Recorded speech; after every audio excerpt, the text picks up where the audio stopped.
Hi guys, total preparation platform पे आप सभी का स्वागत है। आज हम एक नए टॉपिक के साथ चर्चा करते हैं। अभी हाल में बहुत चर्चा में है वन संरक्षण संशोधन अधिनियम 2023। तो इसी पे बात करते हैं। वन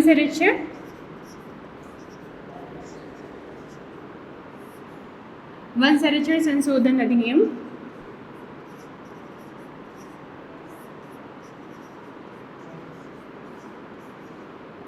2023।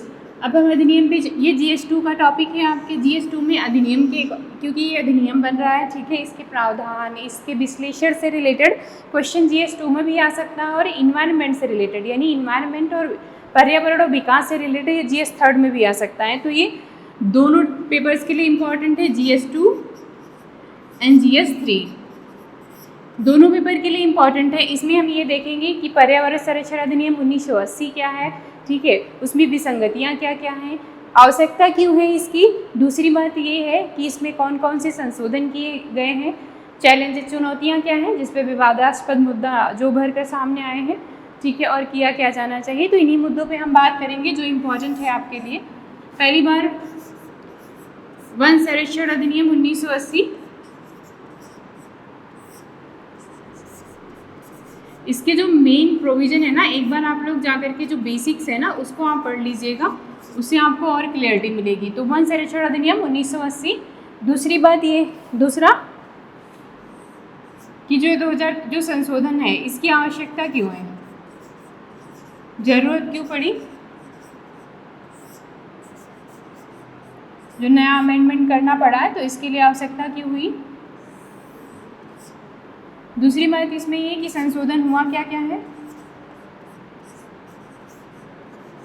संशोधन क्या क्या हुआ है, फिर इसमें चिंताएं कौन कौन सी हैं,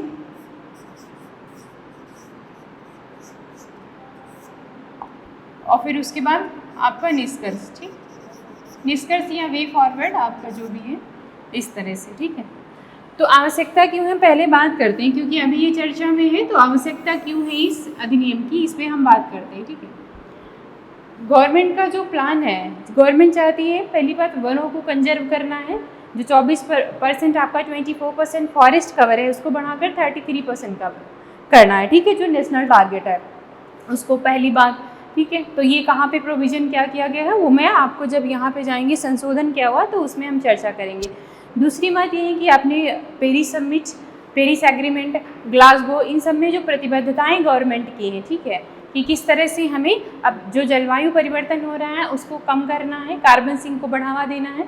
जो गवर्नमेंट ने अपना लक्ष्य रखा है कि 2.4 मिलियन टन जो कार्बन सिंक है उसका हम क्या करेंगे, अपने यहाँ वनों के थ्रू उसको कार्बन सिंक के रूप में वृक्षारोपण को बढ़ावा दे करके वो हम क्रिएट करेंगे 2023 तक। तो ये भी एक प्रतिबद्धता है, ठीक है। तो इन सब चीज़ों के लिए, दूसरी बात जैव विविधता को कंजर्व करना है, इन सब चीज़ों को बढ़ावा देने के लिए मेनली। और जो इसमें खामियां हैं, जो इसकी कुछ इसमें विसंगतियां हैं, ठीक है, इसकी विसंगतियां जो है इसकी, इन विसंगतियों को दूर करने के लिए इसको लाया गया है। कोई भी कौन कौन सी विसंगतियां हैं, ठीक है, तो उनको दूर करने के लिए इसको मेनली लेकर के आया गया है वन संरक्षण अधिनियम। अगर वन की हम बात करें, वन बताइए कौन सी अनुसूची में, अगर आप लोगों ने लक्ष्मीकांत पढ़ी होगी तो उसमें है वन जो है आपका समवर्ती सूची में है, ठीक है, वन जो है आपका समवर्ती सूची का विषय है। जब 1927 में वन एक्ट, फॉरेस्ट एक्ट आया था, 1927 का जो वन अधिनियम है, थोड़ा सा जान लीजिए इसके बारे में, बाकी ज़्यादा ज़रूरत नहीं। जो 1927 का वन अधिनियम है ये राज्य सरकार को ये अथॉरिटी देता है कि जो वन क्षेत्र है उसको अधिसूचित, जैसे कि प्रोटेक्टेड एरियाज फॉर फॉरेस्ट, ठीक है, तो वन जो उसको अधिसूचित करने का जो अधिकार है वनों को, वो अधिसूचित क्षेत्र उसको घोषित करने का जो राइट है वो राज्य सरकार को है। 1980 का फिर क्यों आया एक्ट, 1980 में कुछ प्रोविज़न किए गए।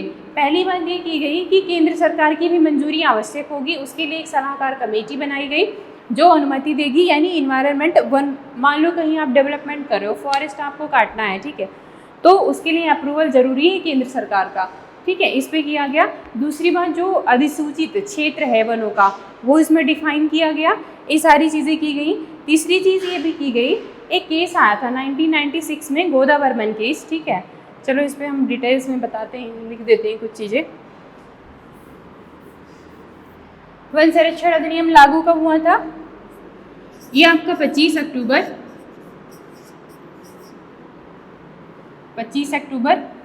1980 में लागू हुआ। 25 अक्टूबर 1980 में लागू हुआ। पहला ये था कि केंद्र सरकार से अप्रूवल की आवश्यकता है इसमें, ठीक है।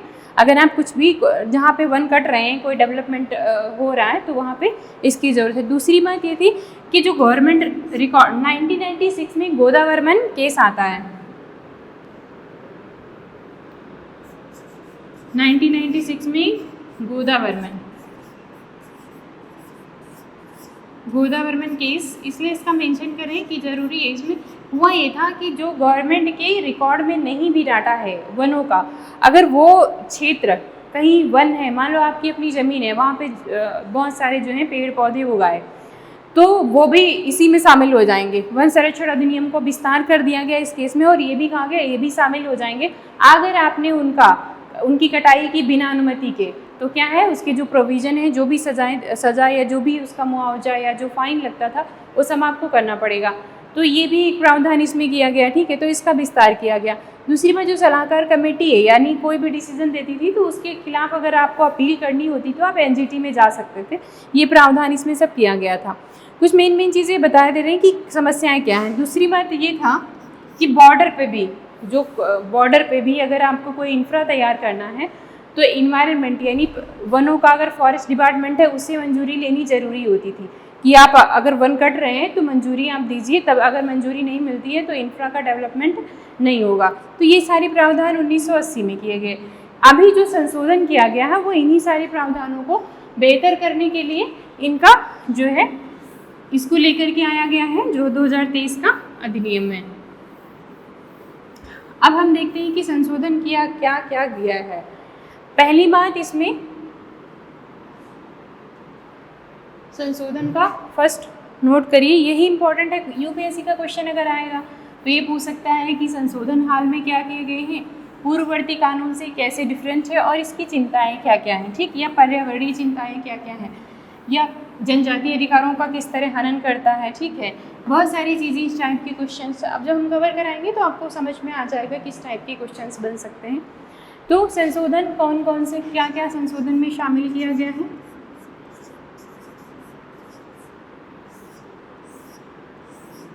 ठीक है, पहली बात तो वनों का जो उपयोग है वो बहुत, वन क्षेत्रों का उपयोग जो है वो बहुत आसान हो सके, मेनली अगर हम देखें तो इस वजह से भी इसको कहीं ना कहीं इसका पर्पज़ है। बट अगर हम देखें इस पर तो पहली बात ये है कि अगर आप बॉर्डर एरिया में कोई इंफ्रा तैयार करते हैं, ठीक है, बॉर्डर एरियाज़ में अगर इंफ्रा तैयार करते हैं तो उसके लिए अब आपको कोई भी अनुमति लेने की ज़रूरत नहीं पड़ेगी 100 किलोमीटर के दायरे तक। कितना? अगर आप बॉर्डर एरिया में यानी सीमा वाले क्षेत्र हैं, चाहे भूटान का हो, चाइना का हो, बांग्लादेश का हो, तो बॉर्डर एरियाज़ में अगर आप कोई डेवलपमेंट करते हैं, इंफ्रा तैयार करते हैं, जैसे कि इंफ्रा का मतलब ये नहीं कि आप जाके होटल बना दीजिए, ठीक है। इंफ्रा का मतलब ये है कि अगर आप वहाँ जाते हैं बॉर्डर एरियाज़ में, किस उद्देश्य से? रणनीतिक और सुरक्षा, ये चीज़ ध्यान रखिएगा, रणनीतिक एंड सुरक्षा उद्देश्यों से अगर आप कोई इंफ्रा तैयार करते हैं तो आप 100 किलोमीटर के दायरे में, कितना? 100 किलोमीटर के दायरे में अगर आप तैयार करते हैं तो रणनीतिक और सुरक्षा उद्देश्यों से तो आपको अनुमति लेने की आवश्यकता नहीं होगी, ठीक है। ये पहला इसका प्रोविज़न है। दूसरी बात ये है कि जो वन से क्षेत्र जो बाहर थे, जैसे मैंने कहा कि पहले क्या होता था कि निजी क्षेत्र में भी वन उगाए और आपको फिर भी ये वन संरक्षण अधिनियम 1980 उस पर लागू होता था, इसको बाहर कर दिया गया, यानी जो अधिसूचित क्षेत्र ही नहीं है उसको इस परिभाषा में शामिल नहीं किया जाएगा। रीज़न है उसका, इनका एक ये भी उद्देश्य है, कह रहे हैं कि जब लोग पहले डरते थे कि कुछ तोड़ के ले आए तो उस पर सज़ा हो जाएगी, लोग जब उससे जुड़ेंगे नहीं, उसके बेनिफिट से नहीं जुड़ेंगे, जैसे कि नियामगिरी पहाड़ियाँ हैं, तो नियामगिरी पहाड़ियों में आदिवासी और जो वनवासी कम्युनिटीज़ हैं वो उसको भगवान मान के पूजा करते हैं। उनका कहने का मतलब है कि जो उनका खाना पीना, फल और पहनावा सब कुछ उनको नियामगिरी पर्वत देता है, तो वो भगवान है। तो लेकिन जब वनों से उनको दूर रखा जाएगा, यानी निजी क्षेत्र में भी वन उगाए और आपको दो, तो उनसे एक लगाव नहीं रहेगा, ठीक है। जैसे कि बिश्नोई कम्युनिटी थी आपकी, जिसकी आपने सुना है राजस्थान की बिश्नोई कम्युनिटी, जो कम्युनिटी है बिश्नोई समुदाय, अमृता देवी थी, वो पेड़ से लिपट के गई थी और जो है कट गई थी पेड़ों को बचाने के लिए। तो कहीं ना कहीं क्योंकि उनको उससे पता था कि हमारे लिए पेड़ कितने इम्पॉर्टेंट है, तो यही इसको दूर करने के लिए लोगों को उससे लगाव, यानी अगर उनके एरिया में आपकी निजी भूमि में कहीं उगते हैं तो कट जाए कोई बात नहीं, लेकिन उसके लिए फिर ये भी कहा गया है कि जो गैर वन भूमियाँ हैं उन पे वृक्षारोपण को भी बढ़ावा दिया जाए। तो गैर वन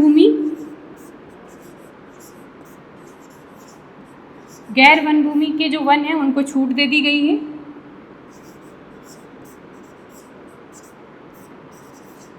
उनको छूट दे दी गई है। दूसरी बात, जो गैर वन भूमि है उन पे वृक्षारोपण को बढ़ावा देने का प्रावधान किया गया है। गैर वन भूमि पर भी वृक्षारोपण का रीजन ये है कि ज़्यादा से ज़्यादा वृक्षारोपण होगा तो 2-3 इसके कितने फ़ायदे हैं, बहुत सारे। पहली बात तो जो आपकी लोकल क्लाइमेट है वो बहुत कूल रहेगी। दूसरी बात है कि जैव विविधता, जो आपका जीव और इसके बीच संघर्ष होता है, जिससे बोलते हैं कि एनिमल ह्यूमन कॉन्फ्लिक्ट, तो एनिमल ह्यूमन कॉन्फ्लिक्ट कम होंगे। जैसे कि कहीं आप जाए, कर्नाटका में एक हम स्टडी देख रहे थे, उसमें ये था कि हाथी इसलिए आ रहे हैं किसानों के खेतों में क्योंकि उनके यहाँ ना तो खाने के लिए जंगल कट रहे हैं, वहाँ खाने के लिए नहीं, पानी नहीं है, तो ये बाहर की तरफ आ रहे हैं। तो वो सब चीज़ें, ये वृक्षारोपण जितना बढ़ेगा तो इन सब चीज़ों में कमी आएगी। दूसरी बात है, वृक्षारोपण से क्या होगा, जैसे कार्बन सिंक है उसका ज़्यादा से ज़्यादा क्या होगा, वो हम अचीव कर पाएंगे अपने उद्देश्य को। तो ये चीज़ें हैं, मेन प्रोविज़न यही सारे किए गए हैं। अच्छा, इसका विरोध क्यों हो रहा है? अभी इम्पॉर्टेंट ये हो रहा है कि इसका विरोध क्यों हो रहा है जब ये सारी चीज़ें की गई हैं, ठीक है। विरोध हो रहा है वो हम बताएं, पर्यावरणीय जो भी पर्यावरणीय NGOs हैं, संगठन हैं, पर्यावरणविद हैं, वो इसका विरोध कर रहे हैं। वो उनका कहने का मतलब है कि 100 किलोमीटर में आपने कह दिया पर्यावरणीय मंजूरी की कोई ज़रूरत नहीं है, तो इससे बहुत बड़े लेवल पे क्या होगा, निर्वनीकरण होगा, पेड़ कट जाएंगे बहुत बड़े लेवल पे। और जहाँ जहाँ हमारी सीमाएं हैं, मोस्ट ऑफ द डेंस, वहाँ पे डेंस फॉरेस्ट हैं, तो ये एक चिंता है कि बहुत बड़े लेवल पे क्या होगा, आपके वन कट जाएंगे। दूसरी चिंता ये है कि जो कारपोरेट सेक्टर है वो हावी हो जाएगा जब वन कानून में इतना लचीलापन है। जैसे कि हम एग्जाम्पल लें, दिल्ली एरिया में, ठीक है, पश्चिमी यूपी में अरावली क्षेत्र में बहुत बड़े लेवल पे खनन होता है, वहाँ के वन कट रहे हैं, सुप्रीम कोर्ट भी बराबर उस पर डिसीजन दे रहा है, गाइडलाइन दे रहा, फिर भी वहाँ पे उसका खनन जारी है। तो इस तरह से हर एरियाज़ में बढ़ जाएंगे, ठीक है, तो कारपोरेट सेक्टर हावी हो जाएगा। तो पर्यावरणीय चिंताएं इस तरह से भी हैं। तीसरी चीज़ अगर हम देखें तो ये भी कहा जा रहा है इसमें कि जो फॉरेस्ट राइट एक्ट है आपका, FCRA, फॉरेस्ट राइट एक्ट 2006, उसके तहत क्या है कि जो जनजातीय अधिकार हैं उनका हनन हो रहा है कि भाई जो जनजातियां हैं वो वनों में निवास करती, उनकी आजीविका का क्या, अगर वन कट गए, जो मान लो किसी की निजी बहुत बड़ी प्रॉपर्टी है, ठीक है, या फिर रेलवे की जगह है या कहीं पे भी, तो अगर इस तरह से, तो उनके अधिकारों का इसमें ख्याल नहीं किया गया है, ठीक है, तो ये भी ज़रूरी है। दूसरी बात अगर हम देखें और कौन कौन सा हो सकता है, आप लोग भी थोड़ा थिंक करिए और क्या हो सकता है। तो अगर हम संशोधन में हम देख लिए मेन इनकी चिंताएं भी हमने देख ली कि कौन कौन सी चिंताएं हैं। हेडिंग्स बना देते हैं, आप लोग चाहो तो नोट कर लो।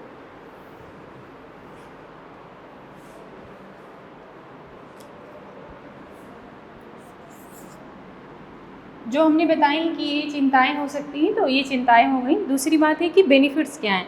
पहली बात, अगर हम देखें बॉर्डर एरियाज़ में, ठीक है, तो चाइना है वो अपना इंफ्रा बहुत बड़े लेवल पे तैयार कर रहा है, तो स्ट्रैटेजिक पॉइंट ऑफ व्यू से ये इम्पॉर्टेंट है कि हमारा इंफ्रा भी मजबूत होना चाहिए। वहाँ ना रोड है ना अच्छी बन नहीं पा रही हैं। और इसमें एक पूर्व रक्षा सलाहकार हैं, उस डिफेंस की कोई मेंबर है, मुझे एग्जैक्टली नहीं याद है, वो कह रहे थे कि जब मैं गया बॉर्डर पे तो मैंने कहा कि जब चाइना का इतना अच्छा इंफ्रा मेरे यहाँ क्यों नहीं सड़कें बन पा रही हैं। तो सब उधर के जो लोकल जो ऑफिसर्स थे उन्होंने कहा कि जो फॉरेस्ट डिपार्टमेंट है वो अनुमति नहीं दे रहा है, ठीक है। तो ये भी है कि हमारी सिक्योरिटी जो है वो मजबूत होगी। दूसरी बात यह है कि आप जो गैर वन क्षेत्रों में इसको बढ़ावा दे रहे हैं फॉरेस्टेशन को, तो इससे क्या होगा, पर्यावरण को भी सुरक्षा मिलेगी, ठीक है। तीसरी चीज़ अगर हम देखें कि इसमें और क्या हो सकता है, तो ये भी ज़रूरी है कि इसका जो वन की परिभाषा है तो वो थोड़ा स्पष्टता है इसमें कि जो अधिसूचित क्षेत्र है वो वन में रखे जाएंगे और जो बाहर है वो निजी भूमि है। मैं एक एग्जांपल देती हूँ, एक गांव का लाइव है, मतलब मैंने खुद उसको देखा अपने आंखों से कि एक घर में मतलब ऐसा हुआ कि एक एक्सीडेंट हो गया। अब उनको अपने कुछ पेड़ बेचने थे कि मुझे पैसे की ज़रूरत थी, तो वो नहीं बेच सकते थे, जबकि बहुत ही ज़्यादा ज़रूरी था। वो नहीं बेच सकते थे क्योंकि ये बात है 15 साल ज़रूर हो गया, तो वो नहीं बेच सकते थे क्योंकि उनका जो उनके पेड़ थे वो उसी में 1980 के एक्ट के थ्रू कवर हो रहे थे, ठीक है। तो इससे भी समस्याएं आ रही थी। दूसरी बात, जो रेलवे है, सड़क विभाग है, इनके बहुत सारे एरियाज़ होते हैं जहाँ जंगल उगाते हैं या जंगल लगा दिए गए कि खाली पड़ी जगह, फिर उसको अगर इंफ्रा की ज़रूरत पड़ी कि मुझे कोई इंफ्रा तैयार करना है तो वो नहीं कर पाते थे, फिर उनको चाहिए क्या, फॉरेस्ट डिपार्टमेंट से मंजूरी चाहिए। तो इन सब चीज़ों को भी सरलता मिलेगी, ठीक है। तो अपनी कुछ चैलेंजेस हैं, कुछ इनकी समस्याएं भी हैं, ठीक है, और कुछ इसके बेनिफिट भी हैं जो हमने सारे मेंशन कर दिए हैं। ज़रूरी क्या है, क्या होना चाहिए, तो सबसे पहले ज़रूरी कि जो वन कानून है उनमें कठोरता होनी चाहिए, नहीं तो फिर बहुत बड़े लेवल पे वृक्ष कट जाएंगे। दूसरी बात है कि एक संतुलित विकास का मॉडल अपनाना ज़रूरी है, जिससे जो गवर्नमेंट ने किया है कि जो अब ज़रूरी नहीं कि अब गैर वन भूमि पे क्षेत्र वृक्षारोपण को बढ़ावा देने की बात तो कर दी गई, लेकिन वो कितने लेवल पे होगा, कौन करेगा, ठीक है, उसकी कौन रिस्पॉन्सिबिलिटी लेगा, तो वो भी ज़रूरी है कि वो सब चीज़ों को लेकर के एक ऐसा कुछ जो आपका सामाजिक वानिकी एक इनिशिएटिव था, उन चीज़ों को ज़्यादा से ज़्यादा सोशल मीडिया है, आपका जो मीडिया है या फिर जो शिक्षा है, उस व्यवस्था में उस सारी जागरूकता को इस तरह शामिल किया जाए कि ज़्यादा से ज़्यादा वृक्षारोपण को बढ़ावा दिया जाए। तीसरी चीज़ अगर हम देखें और क्या क्या कर सकते हैं इसमें हम, ठीक है, ये सब नोट कर लीजिएगा, ये जो मेन चीज़ें हैं, इसलिए क्योंकि यही सब चीज़ें आपका वे फॉरवर्ड में डालना होगा और कुछ ज़्यादा नहीं होगा। तीसरी चीज़ अगर हम इसमें देखें तो हमारा ये भी है कि जो हमारा वन कानून है उसके तहत सज़ा का भी प्रावधान होना चाहिए, मुआवजे का भी होना चाहिए, ठीक है, कि ऐसा नहीं कि बस आपने थोड़ा कठोर बना दिया इसको के। तो ये सब चीज़ें भी बहुत ज़रूरी हैं। अगर फोर्थ अगर हम देखें और क्या कर सकते हैं वे फॉरवर्ड में, कुछ लोग आप लोग थोड़ा थिंक करें कि क्या हो सकता है क्या नहीं, तो थोड़ा थिंक करो अपने मॉडल जो हमने इतना सारा समझाया उसमें और क्या हो सकता है, क्योंकि वहाँ पे फाइनली आपको ये आंसर करना है। तो बहुत सारे थॉट्स धीरे धीरे जब बनने शुरू होंगे तभी वो कई बार कुछ क्वेश्चंस ऐसे आ जाएंगे जो आपकी समझ से बाहर होंगे, बट आपको वहाँ आंसर करना है। 20 के 20 क्वेश्चन अटेम्प्ट करने, क्वेश्चन तो कभी मत छोड़ना कोई भी, ठीक है, भुक्तभोगी सब, वरना बहुत दिक्कत होगी। तो जो भी क्वेश्चन मान लो नहीं भी आ रहा है क्वेश्चन, तो ज़रूरी है कि उस क्वेश्चन को आंसर करने की कोशिश करें। तो अगर थिंक करेंगे खुद से तो बहुत बेहतर आंसर जाएगा। कुछ क्योंकि कॉमन पॉइंट्स होते हैं सभी में, लगभग अगर हम देखें तो ये सारी चीज़ें हैं। अच्छा, बाकी अगर क्वेश्चन हम देखें कि किस टाइप का क्वेश्चन आ सकता है इसमें, ठीक है, और कैसे क्वेश्चंस आ सकते हैं, तो हम क्वेश्चन एक बार देखने की कोशिश करते हैं।